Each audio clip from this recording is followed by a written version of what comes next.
जय श्री राधे कृष्ण। आप सभी का आपके अपने YouTube channel BK Mishra present में बहुत बहुत स्वागत है। आइए आज आप सब सुनेंगे श्रावण मास महात्म्य कथा में 27वें अध्याय की कथा।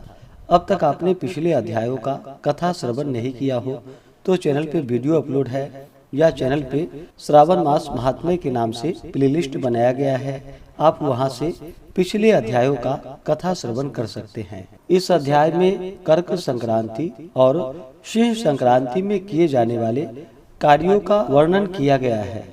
तो आइए सुनते हैं श्रावण मास महात्म्य कथा में 27वें अध्याय की कथा। तो बोलिए प्रेम से भगवान भोलेनाथ की जय, माता पार्वती की जय, सर्व देवी देवता की जय। ईश्वर बोले, हे सनत कुमार, श्रावण मास में कर्क संक्रांति तथा सिंह संक्रांति आने पर उस समय जो कृत्य किए जाते हैं उन्हें भी मैं आपसे कहता हूँ। कर्क संक्रांति तथा सिंह संक्रांति के बीच की अवधि में सभी नदियाँ रजस्वला रहती है, अतः समुद्र गामिनी नदियों को छोड़कर उन सभी में स्नान नहीं करना चाहिए। कुछ ऋषियों ने यह कहा है कि अगस्त के उदय पर्यंत ही वे रसवला रहती हैं। जब तक दक्षिण दिशा के आभूषण स्वरूप अगस्त उदित नहीं होता है तभी तक वे नदियां रसवला रहती हैं और अल्प जल वाली कही जाती हैं। जो नदियां पृथ्वी पर ग्रीष्म ऋतु में सूख जाती हैं, वर्षा काल में जब तक 10 दिन न बीत जाए तब तक उनमें स्नान नहीं करना चाहिए। जिन नदियों की गति स्वतः 8000 धनुष तक नहीं हो जाती तब तक वे नदी शब्द की संज्ञा वाली नहीं होती, अपितु वे गर्त कही जाती है। कर्क संक्रांति की प्रारंभ में 3 दिन तक महानदियां रसवला रहती है। वे स्त्रियों की भांति चौथे दिन शुद्ध हो जाती है। हे मुने, अब मैं महानदियों में बताऊंगा, आप सावधान होकर सुनिए। गोदावरी, भीमरथी, तुंगभद्रा, वेनिका, तापी, पयोष्णी, ये 6 नदियां विंध्य के दक्षिण की कही गई हैं।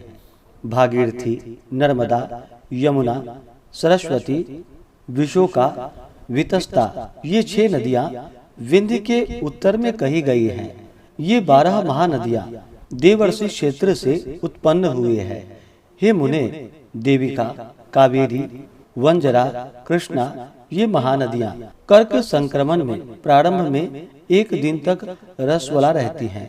गौतमी नामक नदी कर्क संक्रमण होने पर 3 दिन तक रसवला रहती है। चंद्रभागा, सती, सिंधु, सरयू, नर्मदा, गंगा, यमुना, प्लक्षजाला, सरस्वती, ये जो नाद संज्ञा वाली नदियां हैं वे रजो दोष से युक्त नहीं होती है। सोन, सिंधु, हिरण्य, कोकिल, अहित, घरघर और शतद्रु, ये 7 नाद पवित्र कहे गए हैं। धर्म द्रव्यमयी गंगा, पवित्र यमुना तथा सरस्वती, ये नदियां गुप्त रजो दोष वाली होती है, अतः ये सभी अवस्थाओं में निर्मल रहती है। जल का यह रजोदोष नदी तट पर रहने वालों को नहीं होता है। रजो धर्म से दूषित जल भी गंगा जल से पवित्र हो जाता है। प्रसवावस्था वाली बकरियां, गाय, भैंस व स्त्रियों और भूमि पर वृष्टि के प्रारंभ का जल, ये 10 रात व्यतीत होने पर शुद्ध हो जाते हैं। कुएं तथा बावली के अभाव में अन्य नदियां का जल अमृत होता है। रजो धर्म से दूषित काल में भी ग्राम भोग नदी दोषमय नहीं होती है। दूसरे के द्वारा भरवाए गए जल में रजो दोष नहीं होता है।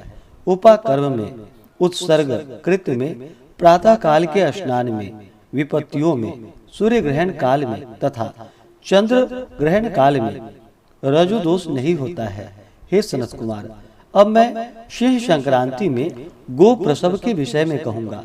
सिंह राशि में सूर्य के संक्रमण होने पर यदि गो प्रसव होता है तब जिसकी गाय प्रसव करती है उसकी मृत्यु 6 महीनों में हो जाती है। इसकी शांति भी बताऊंगा जिससे सुख प्राप्त होता है। प्रसव करने वाली उस गाय को उसी क्षण ब्राह्मण को दे देना चाहिए। उसके बाद घृत मिश्रित काली सरसों से होम करना चाहिए। इसके बाद व्याहृतियों से घृत में सिक्त तिलों की 1008 आहुतियां डालनी चाहिए। उपवास रखकर विप्र को प्रयत्न पूर्वक दक्षिणा देनी चाहिए। सिंह राशि में सूर्य के प्रवेश करने पर जब गोष्ठ में गौ प्रसव होता है तब कोई अनिष्ट अवश्य होता है। अतः उनकी शांति के लिए शांति कर्म अनुष्ठान करना चाहिए। अश्ववाम इस सूक्त से तथा तद्विष्णोः इस मंत्र से तिल तथा घृत से 108 आहुतियां देनी चाहिए और मृत्युंजय मंत्र से 10,000 आहुतियां डालनी चाहिए।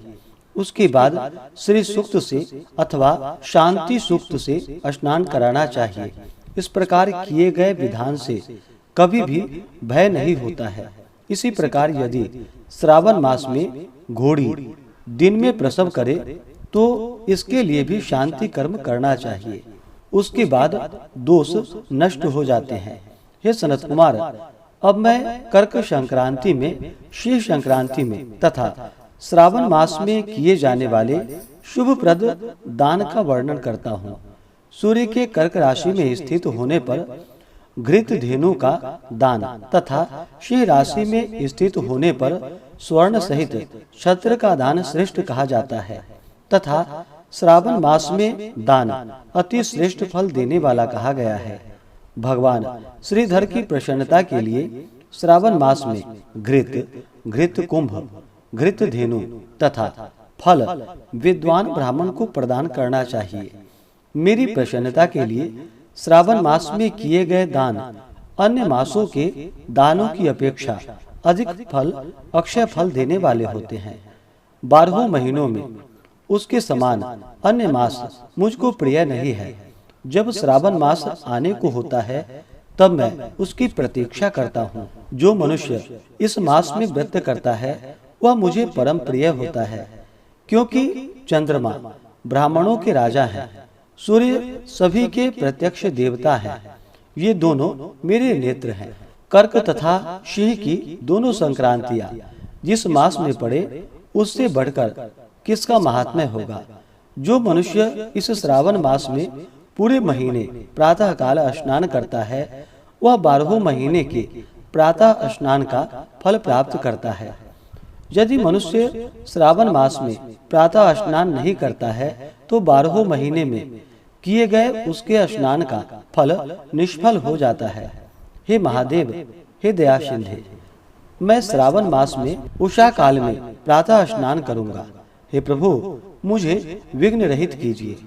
प्रातः स्नान करके शिव जी की पूजा करके श्रावण मास की सतकथा का प्रतिदिन भक्ति पूर्वक श्रवण करना चाहिए। बुद्धिमान व्यक्ति को इस प्रकार से ही मास व्यतीत करना है। अन्य मासों की प्रवृत्ति पूर्णमासी प्रतिपदा से होती है, किंतु इस मास की प्रवृत्ति अमावस्या की प्रतिपदा से होती है। श्रावण मास की कथा के महात्म्य का वर्णन भला कौन कर सकता है। इस मास में व्रत, स्नान, कथा, श्रवण आदि से जो 7 प्रकार की वंध्या स्त्री होती है वह भी सुंदर पुत्र प्राप्त करती है। विद्या चाहने वाला विद्या प्राप्त करता है। बल की कामना करने वाले को बल मिलता है। रोगी आरोग्य प्राप्त कर लेता है। बंधन में पड़ा हुआ व्यक्ति बंधन से छूट जाता है। धन का अभिलाषी धन को पा लेता है। धर्म के प्रति मनुष्य का अनुराग हो जाता है तथा पत्नी की कामना करने वाला उत्तम पत्नी पाता है। हे मानव, अधिक कहने से क्या प्रयोजन। मनुष्य जो चाहता है उसको पा लेता है और मृत्यु के बाद मेरे लोक को पाकर मेरे सानिध्य में आनंद प्राप्त करता है। कथा सुनाने के बाद वस्त्र, आभूषण आदि से कथावाचक की विधिवत पूजा करनी चाहिए। जिसने वाचक को संतुष्ट कर दिया उसने मानो मुझे शिव को प्रसन्न कर दिया। श्रावण मास का महात्म्य सुनकर जो वाचक की पूजा नहीं करता, यमराज उसके कानों को छेदते हैं और वह दूसरे जन्म में बहरा होता है। अतः सामर्थ्य अनुसार वाचक की पूजा करनी चाहिए। जो मनुष्य उत्तम भक्ति के साथ इस श्रावण मास महात्म्य का पाठ करता है अथवा सुनता है अथवा दूसरों को सुनाता है, उसको अनंत पुण्य की प्राप्ति होती है। इस प्रकार से श्री स्कंद पुराण के अंतर्गत ईश्वर सनत कुमार संवाद में श्रावण मास महात्म्य में नदी, रजुदोष, सिंह, गौ प्रसव, सिंह कर्कट, श्रावण स्तुति, वाचक पूजा कथन नामक 27वां अध्याय पूर्ण हुआ। तो बोलिए प्रेम से भगवान भोलेनाथ की जय, माता पार्वती की जय, सर्व देवी देवता की जय। इसी प्रकार से अगर आप सब आगे के अध्यायों को सुनना चाहते हो, चैनल पे अगर आप पहली बार आए हैं तो चैनल को लाल बटन दबा करके सब्सक्राइब करें, साथ में बेल आइकन घंटी को दबाएं ताकि आने वाली वीडियो का नोटिफिकेशन आपको समय से मिलता रहे। वीडियो को लाइक करें, शेयर करें। सुखी रहें और स्वस्थ रहें। जय श्री राधे कृष्ण। धन्यवाद।